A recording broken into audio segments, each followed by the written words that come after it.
दोस्तों, कार्तिक शुक्ल एकादशी तिथि को भगवान विष्णु 4 महीने की योग निद्रा से जागते हैं। इस दिन को देव उठने एकादशी कहा जाता है। इस दिन भगवान विष्णु का व्रत रखा जाता है। इस वर्ष देव उठने एकादशी व्रत 4 नवंबर को रखा जाएगा। जब भगवान विष्णु जागेंगे, इस पर उस दिन माँ लक्ष्मी का प्रिय दिन शुक्रवार रहेगा। इसी वजह से इस बार की देव उठने एकादशी को खास माना जा रहा है। देव उठने एकादशी के दिन कुछ विशेष उपाय करके मनोवांछित फलों की प्राप्ति की जा सकती है और इस दिन शुक्रवार होने से माँ लक्ष्मी की कृपा प्राप्त करके धन संबंधी मुश्किलें दूर की जा सकती है। ऐसे ही कुछ सरल आसान उपाय आज हम इस वीडियो में बताएंगे। दोस्तों, आपने अधिक चित्रों में भगवान विष्णु को शेष नाग पर लेटे हुए और माता लक्ष्मी को उनके चरण दबाते हुए देखा होगा। लक्ष्मी का स्वभाव चंचल है, उन्हें एक स्थान पर रोक पाना असंभव है, लेकिन भगवान विष्णु के चरणों में हमेशा रहती है। इसलिए माँ लक्ष्मी का स्थायी रूप पाने के लिए उनके साथ ही विष्णु जी को प्रसन्न करना आवश्यक है। ऐसे उपाय हम बताएंगे जो भगवान विष्णु माँ लक्ष्मी दोनों को प्रसन्न कर धन की देवी का स्थायी भाव आपके घर में कराएंगे। तो वीडियो को आखिर तक जरूर देखें और कमेंट बॉक्स में जय विष्णुदेव अवश्य लिखें।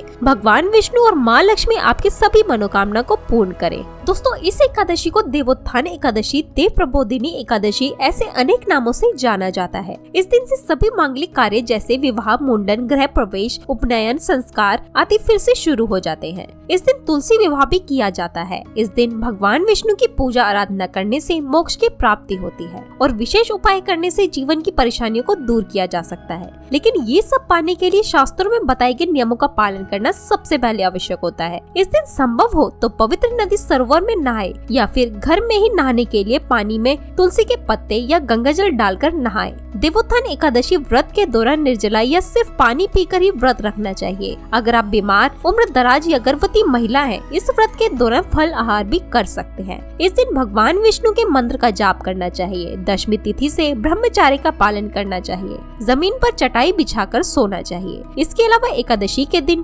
तामसिक आहार जैसे प्याज, लहसुन, मांस, मदिरा, बासी भोजन आदि बिल्कुल ना खाएं। पूरी तरह से सात्विक भोजन करना चाहिए। देव उठनी एकादशी के दिन चावल नहीं खाने चाहिए। धर्मशास्त्र में कहा गया है कि ये देवताओं का भोजन माना गया है। ऐसे में इस दिन चावल खाने से व्यक्ति के सारे पुण्य नष्ट हो जाते हैं। देव उठनी एकादशी के दिन किसी के घर का भोजन भी ना खाना चाहिए, यहाँ तक कि दूसरे के घर का पानी भी नहीं पीना चाहिए। एकादशी के दिन भगवान नारायण को पान अर्पित करना चाहिए। ऐसे में व्यक्ति को पान नहीं खाना चाहिए। इसके अलावा एकादशी पर जो मसूर की दाल है, बैंगन खाना वर्जित माना जाता है। देव उठनी एकादशी के दिन बाल, दाढ़ी, नाखून आदि काटने से बचना चाहिए। दशमी के दिन ही सूर्यास्त के पहले घर में झाड़ू लगा ले। एकादशी के दिन झाड़ू लगाने से परहेज करें, क्योंकि झाड़ू लगाते समय भूलवश सूक्ष्म जीव मर जाते हैं और इसका पाप लगता है। इस व्रत का संबंध 3 दिनों की दिनचर्या से है। उपवास के दिन से एक दिन पहले दोपहर में भोजन लेने के उपरांत शाम का भोजन ग्रहण नहीं किया जाता, ताकि सुनिश्चित हो सके कि अगले दिन पेट में कोई अवशिष्ट भोजन ना बचा रहे।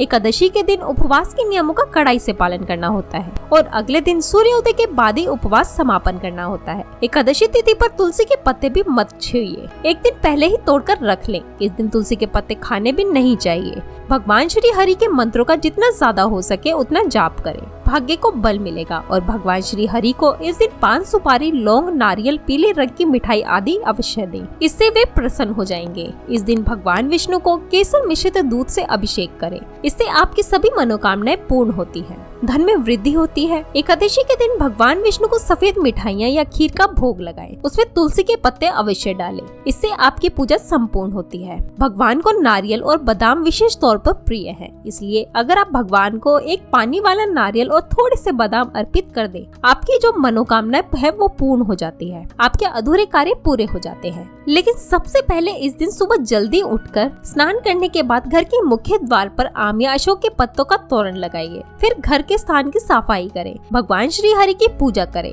वहीं पीपल के पेड़ पर भगवान श्री हरि, विष्णु और माँ लक्ष्मी का वास माना जाता है, तो इसमें 1 लोटा जल में थोड़ी सी शक्कर डालकर पीपल की जड़ में अर्पित कर दें। इससे भगवान श्री हरि और महालक्ष्मी दोनों का आशीर्वाद मिलेगा और संकट बाधाओं से मुक्ति मिलेगी और धन की कोई कमी नहीं रहेगी। अगर आप पितृ दोष से पीड़ित हैं, जैसे कि घर की बरकत रुक गई है, घर में कलेश कलह होते हैं, उदासी छाई रहती है, संतान सुख नहीं मिलता, नौकरी रोजगार में परेशानियां आती हैं, तो हो सकता है कि आपके पितर आपसे रुष्ट हैं। ऐसे में पीपल के वृक्ष में 1 लोटा जल में 1 चुटकी काले तिल, 2-4 बूंदे और थोड़ी सी मिश्री डालकर अर्पित कर दें। पीपल के नीचे सरसों के तेल का दीपक अवश्य जलाएं। आप चाहे तो तिल के तेल का दीपक भी जला सकते हैं। इससे पितृदेव प्रसन्न हो जाते हैं और जीवन के तमाम परेशानियों से आपको मुक्ति दिलाते हैं। तो इस दिन पीपल में जल चढ़ाने से इस शुभ दिन पर आप भगवान विष्णु और माँ लक्ष्मी के साथ ही पितरों की भी कृपा पा सकते हैं। इस दिन घर के पूजा स्थान पर घी का दीपक अवश्य जलाएं। इस दीपक में लाल धागे की या मोली धागे की बाती होनी चाहिए। इस दीपक में बाती के पास एक लौंग रख दें और फिर पूजा करें।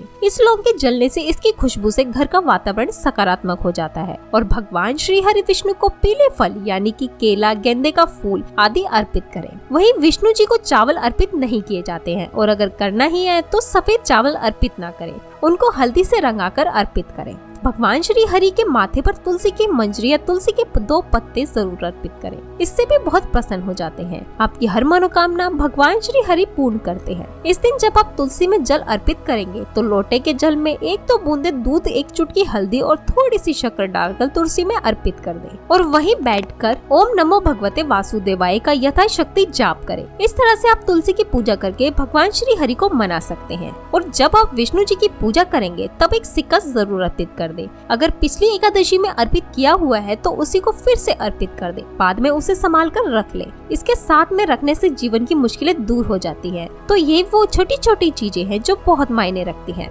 पूजा उपासना में इनका नियमित अवलंबन करें।